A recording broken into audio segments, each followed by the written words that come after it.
So what is the one large shield-shaped cotyledon which is present in the embryo of wheat grain?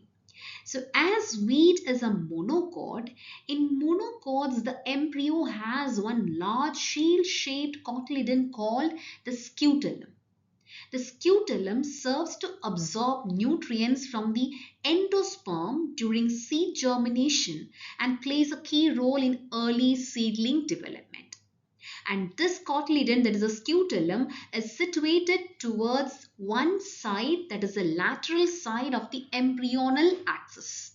So the answer is option D, scutellum. Whereas coming to option A, coleoptile, coleoptile is a protective sheath that covers the young shoot, that is the plumule, during germination. So option A is incorrect. Option B, epiblast.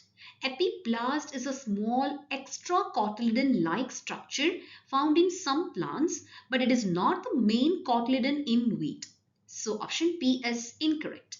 Option C, coleorhiza. Coleorhiza is a protective covering around the root radicle of grass seeds, not a cotyledon.